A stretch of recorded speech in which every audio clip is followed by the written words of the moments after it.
Hello বন্ধুরা, আজকে আমি এই ভিডিওতে আবারও একটা নতুন রেসিপি নিয়ে চলে এসেছি। সেটা হলো ভেন্ডি সর্ষে রেসিপি। তো তার জন্য এই যে ভেন্ডি নিয়ে নিয়েছি। এবার ভেন্ডিগুলোকে ভালোভাবে জলে ধুয়ে নিচ্ছি। ভেন্ডিগুলোকে কাটার আগেই ভালোভাবে জলে ধুয়ে নিলাম। এবার ভেন্ডিগুলোকে থালায় তুলে নিচ্ছি। ধুয়ে নেওয়া ভেন্ডিগুলোর দুই দিক এভাবে কেটে ফেলে দিয়ে ভেন্ডিগুলোকে গোটা রেখেই আমি নিয়ে নিচ্ছি। ভেন্ডিগুলো কাটা হয়ে গেছে। মশলার জন্য এবার আমি সাদা সর্ষে আর পোস্ত আর কাঁচা লঙ্কা বেটে নিচ্ছি। মশলা বাটা হয়ে গেলে আমি একটা মাঝারি মাপের টমেটো নিয়ে নিয়েছি। এবার এই টমেটোটাকে ছোট ছোট করে কেটে নিচ্ছি। এরপর কেটে রাখা ঢেঁড়সগুলোতে আমি পরিমাণ মতো হলুদ আর নুন দিয়ে দিলাম, আর 1 চামচ বেসন দিয়ে দিলাম।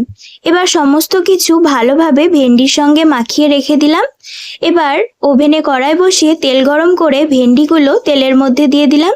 তেলের মধ্যে দিয়ে ভালোভাবে উল্টে পাল্টে নেড়ে নিয়ে ভেন্ডিগুলোকে ভেজে নিলাম। ভেন্ডিগুলো ভাজা হয়ে গেছে। এবার কড়াইয়ে আরও কিছুটা পরিমাণ সর্ষের তেল দিয়ে 5 ফোড়ন দিয়ে দিলাম, কেটে রাখা টমেটো দিয়ে দিলাম, নুন, হলুদ, সামান্য পরিমাণ লাল লঙ্কার গুঁড়ো আর চিনি দিয়ে ভালোভাবে নেড়ে মশলাটা হালকা কষিয়ে নিচ্ছি। এবার মশলা ভালোভাবে কষা হয়ে গেলে আর টমেটো সেদ্ধ হয়ে গেলে বেটে রাখা মশলা দিয়ে দিলাম। সর্ষে আর পোস্ত হালকা নেড়ে নিয়ে পরিমাণ মতো জল দিয়ে দিলাম। ঝোল ভালোভাবে ফুটে উঠলে ভেজে রাখা ভেন্ডিগুলো দিয়ে হালকা নেড়ে নিয়ে কিছুক্ষণ ঢাকা দিয়ে রাখলাম। কিছুক্ষণ পর ঢাকা খুলে ওপর থেকে সর্ষের তেল দিয়ে আবারও ভালোভাবে নেড়ে নিলাম।